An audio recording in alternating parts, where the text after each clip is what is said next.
Hi friends, स्वागत आहे तुमचं माझ्या आजच्या नवीन व्हिडिओमध्ये. तर आज मी करणार आहे कोळंबीचा भात आणि त्याच्यामध्ये एक सिक्रेट मसाला टाकणार आहे, त्यामुळे तुमचा भात खूपच भन्नाट होतो. तर इथे पाहू शकता, मी बाजारात येतानाच कोळंबी सोलून आणली होती आणि इथे आल्यावरती मी स्वच्छ तिला धुवून घेतली. तर त्याचबरोबर मी इथे बोंबीलसुद्धा आणले होते. तर कोळंबीमध्ये मी हळद मीठ लिंबू पिळून घेतलं आणि तसंच बोंबलामध्ये सुद्धा हळद मीठ लिंबू पिळून घेतलेलं आहे. तर इथे मी सगळं आता कोळंबीला लावून ठेवत आहे. आपल्याला 15-20 मिनटं त्याला मॅरिनेट करून ठेवायचं आहे. आणि आजच्या कोळंबी भातामध्ये ना मी एक सिक्रेट मसाला वापरणार आहे. तर तुम्ही पाहू शकता, तुम्हीसुद्धा तो मसाला वापरा आणि कोळंबीचा भात करा, तर खूपच भन्नाट भात होतं.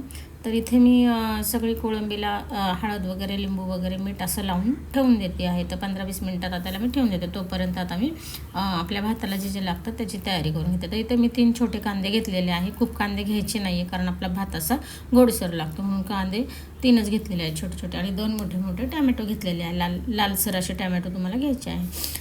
तर इथे पाहू शकता, मी आपला बिर्याणीचा जो राईस असतो ना बासमती, तो घेतलेला आहे. तर तो पाण्यामध्ये मी अर्धा तास त्याला आता भिजवून ठेवणार आहे. इथे कोथिंबीर आणि पुदिना बारीक कट करून घेतलेला आहे आणि स्वच्छ धुवून पण ठेवलेला आहे. तर त्याचबरोबर इथे मी आलं लसूणची पेस्ट पण घेतलेली आहे. तर पेस्ट माझी तयारच असते, घरी मी बनवूनच ठेवत असते. कुठल्याही भाज्यांना वापरता येते आणि असं कुठं आपल्याला भात वगैरे करायचा असेल तर की झटकीपट आपल्याला काढून बनवता येतो, त्यामुळे मी पेस्ट करूनच ठेवते. तर इथे पाहू शकता, मी टोमॅटो कट करून घेतलेला आहे, हिरव्या मिरच्या घेतलेल्या आहे, 5-6 कांदा कट करून ठेवले, तमालपत्र घेतलेलं आहे, खडे मसाल्यामध्ये दालचिनी, विलायची, 6 जिरे, लवंग असं घेतलेलं आहे आणि मिरे, बाकी काय घेतलेलं नाही आहे. आणि एक आपली हिरवी विलायची घेतलेली आहे. तर इथे तेल तापलेलं आहे. तेल तापल्याबरोबर त्याच्यामध्ये मी खडे मसाले घालून घेतलेले, त्याचबरोबर त्याच्यामध्ये कांदा घालून घेतलेला आहे. तर कांदा आपल्याला छान असा ब्राऊन कलरवरती परतवून घ्यायचा आहे तेलामध्ये. तर पाहू शकता, इथे तुम्ही छान असा आपल्याला कांदा ब्राऊन होईपर्यंत परतून घ्यायचा आहे. तर कांदा थोडासा परतत आला की आपल्याला त्याच्यामध्ये आलं लसूणची पेस्ट पण घालून घ्यायची आहे. म्हणजे कांद्याबरोबरच आपली आलं लसूणची पेस्ट पण अशी व्यवस्थित त्याच्यामध्ये परतवून होते.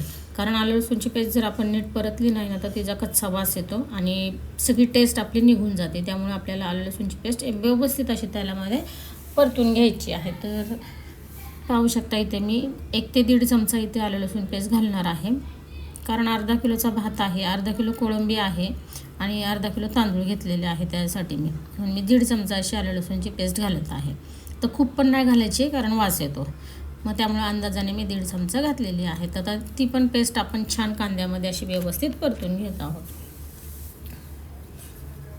तर पेस्ट परतल्यानंतर ना आपल्याला बारीक कट केलेला टॅमॅटोसुद्धा घालून घ्यायचा आहे. तर आता आलं लसूणची पेस्ट व्यवस्थित त्यात परतून झाली, पाहू शकता कलर चेंज झाला. आता मिरच्या आणि टॅमॅटो मी त्याच्यामध्ये घालून घेतलेले आहे.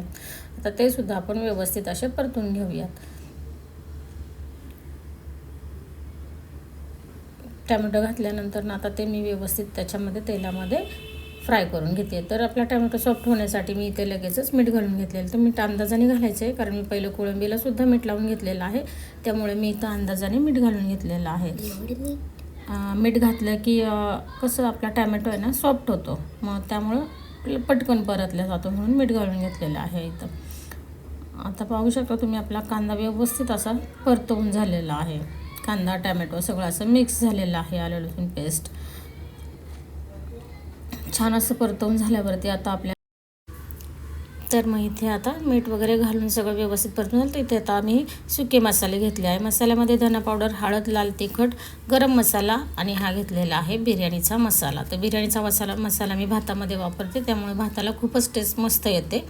तर हा लजीजचा मसाला आहे, तुमच्याकडे मिळत असेल तर नक्कीच तुम्ही तो वापरून पहा. भात खूपच छान होतो, खूपच टेस्टी लागतो. तर इथे मी आता सगळे सुके मसाले घालून घेतले, ते पण तेलामध्ये आता व्यवस्थित असे आपल्याला परतवून घ्यायचे आहेत. ते मसाले परतून झाले आहेत आपले. तर आता पुदिना आणि कोथिंबीर घालून घेतला आहे. तर मी सगळं नाही घातलेलं, थोडंसं वर गार्निशिंगसाठी पुदिना कोथिंबीर साईडला ठेवली आहे. आणि आता मसाल्यामध्ये तीसुद्धा व्यवस्थित अशी परतवून घेतलेली आहे. तर आपली मॅरिनेट केलेली कोळंबी त्याच्यामध्ये मी आता घालून घेत आहे आणि तीसुद्धा मसाल्यामध्ये अशी व्यवस्थित परतून घेत आहे. तर इथे पाहू शकता तुम्ही, मस्त आपली कोळंबी मसाल्यामध्ये छान अशी परतून झालेली आहे. तर आपल्याला 1-2 मिनटं त्याच्यावरती झाकण ठेवायचं आहे. आणि झाकण ठेवल्यानंतर ना त्याला थोडंसं पाणी सुटतं आणि जे मसाले आपण बनवले आहेत ना भाताचे, तर ते त्याच्यामध्ये असे मस्त हे होतात कोळंबीमध्ये, म्हणजे कोळंबी खायला पण अशी भातामधली टेस्टी लागते. तर इथं तांदूळ पण आपलं भिजून झालेला आहे, वाफ पण काढून झालेली आहे. आता तांदूळ घालून घेऊयात आणि मस्त आपल्या मिक्स करून घेऊयात.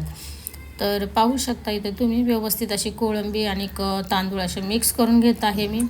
आणि त्यानंतर आपल्याला अंदाजाने जितके तांदूळ घेतलेले त्याच अंदाजाने तेवढंच आपल्याला पाणी घ्यायचं, त्यापेक्षा जास्त पण नाही घ्यायचं आणि कमी पण नाही घ्यायचं.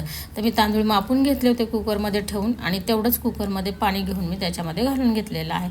सगळं व्यवस्थित मिक्स करून एक शिट्टी घेतलेली आहे मी भाताची. तर पाहू शकता इतका आवाज भन्नाट सुटला आहे ना भाताचा की बस रे बस, असं झालं मी कधी जेवायला बसेल.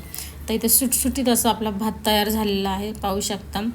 आणि टेस्ट तर काय एकच नंबर आहे, तुम्ही नक्कीच करून पहा, बनवून बघा. आणि माझी रेसिपी कशी वाटली हे पण मला कमेंटमध्ये नक्कीच सांगा. तर रेसिपी आवडल्यास माझ्या चॅनलला लाईक शेअर सबस्क्राईब करायला अजिबात विसरू नका. आणि सबस्क्राईब तर नक्कीच करून ठेवा, अशाच नवनवीन रेसिपी तुमच्यासाठी मी पटकी झट घेऊन येणार आहे. तर चला बाय, भेटूया आता पुढच्या व्हिडिओमध्ये.